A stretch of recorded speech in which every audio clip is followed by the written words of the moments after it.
Salut la compagnie, c'est Jules Melon et aujourd'hui on se retrouve pour un petit podcast bonus en solitaire sur un film français sorti en avril dernier que je rattrape sur le tard suite à quelques bons conseils.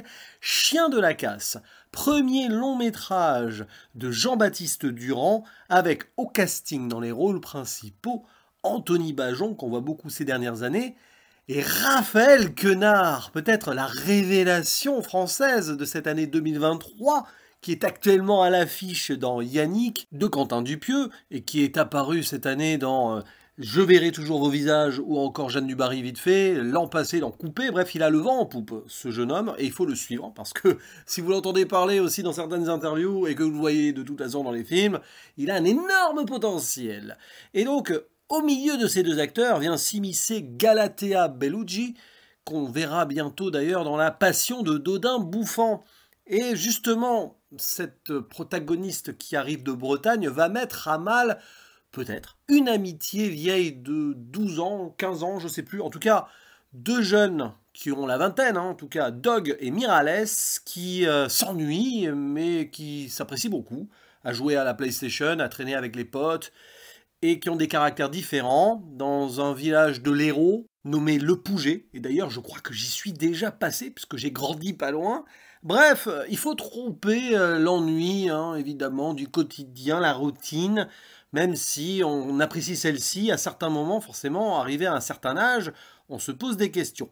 Pour l'instant, en tout cas, Dog et Miralles, sur le démarrage du métrage, ont l'air de vivre leur vie tranquille, et débarque donc cette jeune fille qui est de passage, et avec qui Dog va avoir une relation, son premier vrai amour, même si c'est temporaire potentiellement, et Miralles va voir ça d'un très mauvais œil, parce que c'est un petit peu le dominant de ce couple amical, un beau parleur qui a vraiment cette gouaille qui colle parfaitement à Raphaël Quenard en plus, et qui est un petit peu hautain par moment parce qu'il est plus cultivé que son pote, et il le rabaisse sans vraiment le vouloir en le taquinant. On sent que c'est un peu malsain, c'est presque toxique quand on y pense, et Dog va peut-être ouvrir les yeux avec cette relation qu'il va entretenir avec Elsa. Rajoutez à cela le chien Malabar, voilà, qui est aussi un acteur. Alors, je ne sais pas si c'est le nom du vrai chien dans la vie, mais c'est celui du personnage animal qui appartient à Raphaël Quenard, donc Miralles, et qui est touchant aussi. Il est mignon,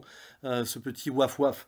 Et il va forcément y avoir une histoire autour, même s'il est accompagnant avant tout. Et d'où le titre Chien de la casse, entre autres, parce que, voilà, on va rester vague sur celui-ci, qui intervient oralement vers la fin. Et alors, nous avons ici un film rare, je trouve, un buddy movie, si vous voulez, un petit peu dans le style, du moins au niveau de l'originalité, parce que c'est quand même pas la même intrigue, que le très bon Grand Paris, dont j'avais parlé il y a quelques semaines aussi sur la chaîne, en podcast également, qui se déroule en banlieue. Là, c'est un petit village rural, et franchement, on a besoin de ce genre de film-là en France, qui montre justement cette jeunesse, pas adolescente, jeune adulte, qui ne sait pas trop quoi faire de son existence et qui va se trouver des problématiques peut-être là où il ne devrait pas y en avoir, ou justement ouvrir les yeux sur certaines choses. Et c'est ce qui se passe ici, parce que cette relation vraiment intime et profonde entre Dog et Miralles, qui va être mise à mal donc par quelqu'un qui vient de l'extérieur, elle n'est pas forcément saine, notamment pour le petit Dog, qui est joué par Anthony Bajon, et qui subit, et qui n'a pas l'air de vouloir se sortir de cette apathie-là. On a presque envie de le plaindre, et l'arrivée d'Elsa va tout simplement l'émanciper un petit peu, et là on va voir le vrai visage de Miralles, qui va confirmer une forme de jalousie potentielle si quelqu'un prend le dessus sur son pote. Enfin, aux yeux de son pote, je veux dire, plutôt. Et ce qui est intéressant dans ce film, c'est qu'on va quand même au-delà de certains clichés, dans le sens où certes, le personnage de Dog n'est pas très remuant, tout ça, mais il va pas non plus se laisser faire tout le temps à 100%, tandis que Miralles, qui est problématique sur son attitude, il n'est pas non plus détestable. Il y a une forme d'empathie qu'on peut avoir sur lui.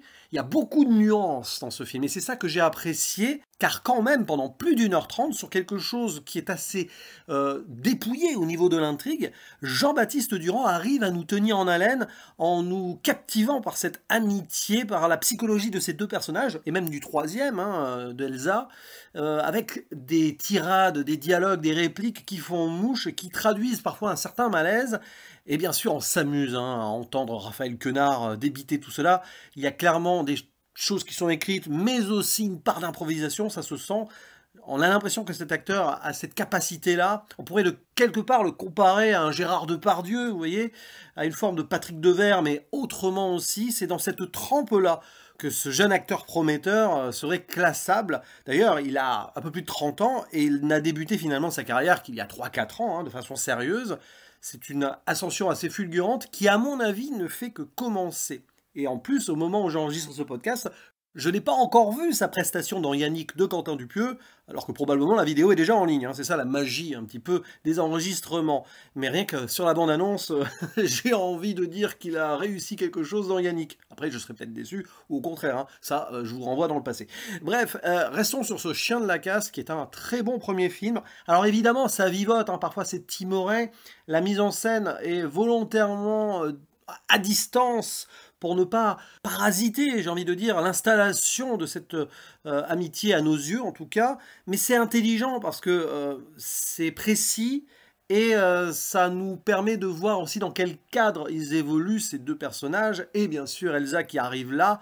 On a ce village qui est filmé vraiment de façon presque documentaire, mais pas vraiment, parce qu'on sent aussi que c'est de la fiction.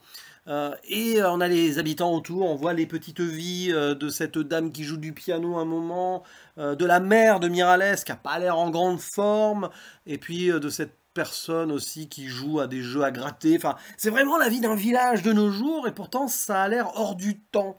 Et je crois que Jean-Baptiste Durand, cité parmi ses influences, la vie de Jésus de Bruno Dumont, que j'ai évoqué il y a quelques semaines en vidéo sur la chaîne. Et c'est vrai que c'est un peu ça. C'est vraiment ancré dans le terroir, j'ai envie de dire, dans une forme de réalité, mais quand même, on est dans une fiction, il y a quelque chose qui se passe, on est dans un monde cinéma. Et j'aime beaucoup cette dichotomie-là qui rejoint d'ailleurs la dualité entre le personnage de Dog et celui de Miralles. C'est que on décrit donc ce que peuvent vivre beaucoup de jeunes dans cette ruralité-là, mais il y a aussi quelque chose qu'on ne peut retrouver, je pense, qu'au cinéma. Voilà, donc franchement, Chien de la Casse, c'est une belle découverte, un des films français importants de cette année, donc comme Grand Paris dans le même style, et d'autres dans d'autres genres évidemment, que j'ai déjà peut-être mentionné sur la chaîne, etc. Le cinéma français se porte très bien, il arrive à nous proposer des productions, j'ai envie de dire, riches et osées, même si ici sur le papier c'est d'une simplicité abyssale. Encore faut-il savoir nous tenir en haleine sur quelque chose vraiment de basique sur le papier, mais justement, ça fait la grandeur de ces grands petits films, comme j'aime les appeler, c'est nous plonger dans une atmosphère sans forcément beaucoup de péripéties, même s'il y en a vers la fin, on voit que ça traîne autour de jeunes du quartier, donc il y a des petites affaires comme ça, mais c'est très secondaire, on s'en fiche un petit peu, ça fait vivre quelques actions qui vont justifier cette amitié qui à un moment va quand même prendre le dessus, on imagine, sur la différence qu'il pourrait avoir. Après tout, ça fait une quinzaine d'années que maintenant, au moment où démarre l'intrigue, ils sont comme des frères, donc forcément, même si on voit qu'à certains moments on pourrait se demander, mais pourquoi ils se rebellent pas, pourquoi ils sont toujours potes au final, s'il y en a un qui rabaisse l'autre et que l'autre, on sent qu'il en a marre, mais qu'il n'ose pas le dire, mais ça va au-delà, et le film nous montre justement que parfois certains liens indéfectibles, et vous en avez peut-être connu, vous en connaissez peut-être dans votre vie, dépassent une certaine logique, un entendement, et c'est ce que montre ce film, dans un endroit en France un peu perdu et abandonné d'une certaine manière, et que les gens ignorent. Donc c'est bien de montrer cela aussi dans un cinéma français à sortie nationale. Donc Chien de la Casse, oui, franchement, rattrapez-le dès que vous pouvez, et puis n'hésitez pas à dire ce que vous en avez pensé, si vous l'avez déjà vu en salle, ou comme moi, rattrapé là récemment, on en discutera avec plaisir. Et il ne me reste plus qu'à vous dire à la prochaine, ciao.